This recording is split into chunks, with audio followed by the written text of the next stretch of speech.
Well, good morning, YouTube. This is Chuck, and it's Thursday, December 21st. It's the winter solstice and the shortest day of the year, and days will start getting longer. And just walked old Flapjack over here at the park, and it's pretty chilly here this morning. If you look up on the roof up there, you can see frost on the roof, except that one over there that's got sun on it.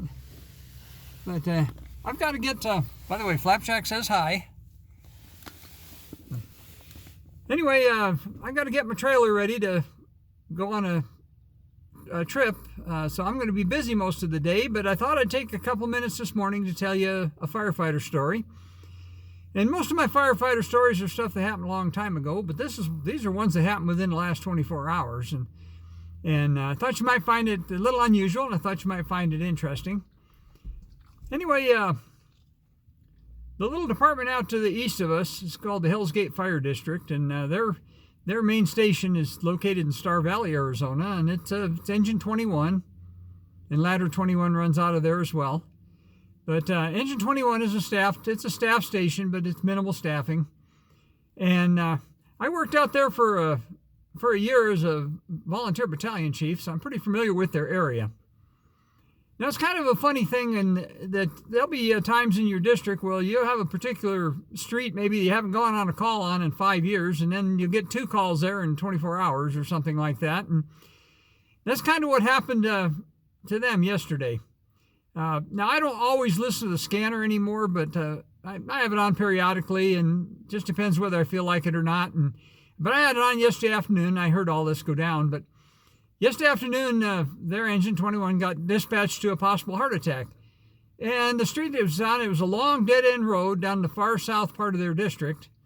And it's in a little valley, and it's modest houses, and most of them are on big lots, and surrounded on 3 sides by national forest. A very scenic area, but the fire department guys don't get down there very often.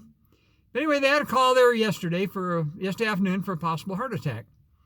So they responded down there and they put a helicopter on standby just in case they're going to have to fly the patient. And so they got to the patient, and they treated him, evaluated him, decided that helicopter transport was not necessary. So they put him in a ground ambulance and sent him to the local hospital. Well, while the engine was picking up and getting ready to leave, somebody came up to him and said, "Hey, there's something else going on here 3 houses away." So they went over there and made contact with that patient, and that patient was having a stroke. So they ended up calling the helicopter back, and they ended up flying that patient to a specialty hospital down in the Phoenix area. And but you don't get into an area for years, and all of a sudden you have 2 calls right at the same time, serious medical calls, both of them, within 3 houses of each other. It just illustrates what I always say, and that is that when the troops go to work in the morning, they never know what they're going to face that day, and it's kind of a little bit of an unusual situation. And so anyway, let's fast forward to this morning. This morning, old Flapjack got me up about 4:30, decided he needed to go outside and go potty, and so I got up and turned the coffee pot on, and then went sat in my chair and turned the TV on and the news and turned the scanner on. And it wasn't too long after that, then one of the pacing units, the north end engine, which is Engine 12, they got dispatched to a call. Well, that one turned out to be a stroke as well. And so they called for a medical helicopter. Well, we have 2 of them based here, but they both sit outside, and they have a very strict list of restrictions over when they can fly and when they can't. And as you noticed, I showed you a little bit ago, it's cold here this morning. There's frost on the roof. Well, it's below freezing.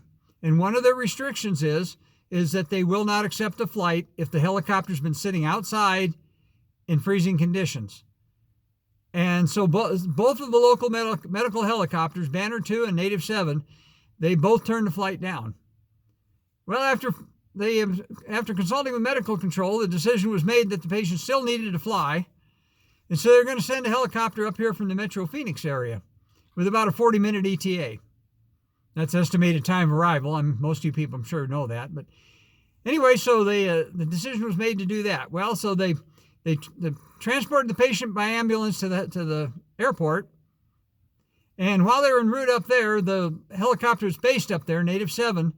They went back out and they reevaluated the temperature and took a look at the helicopter and decided it was warm enough they could accept the flight after all. And so they ended up canceling the other helicopter, and Native 7 ended up taking the patient down to a specialty hospital. But just a couple little tidbits of stuff that happened. And as I said, a lot of my stories happened a long time ago. And so it's kind of hard to relate, but the stuff's still going on. And this is something I happened to overhear on this morning, last night and this morning, just listening to the scanner. So I'll let you go for now. And like I say, I got to get busy and get the rig ready. And we'll be traveling tomorrow. It's supposed to be stormy, but it's supposed to at least be nice today. So with that, I'll tell you, as I always do, take care of each other, love each other, take care of yourself. If I don't talk to you before Christmas, which I probably will, but just in case I don't, here's wishing you and your families all a very, very Merry Christmas. And I believe I'm going to have adequate Wi-Fi over where we're staying in our trip, that I'll be able to post videos from there. But anyway, I'll be back with you again as soon as I can with something different.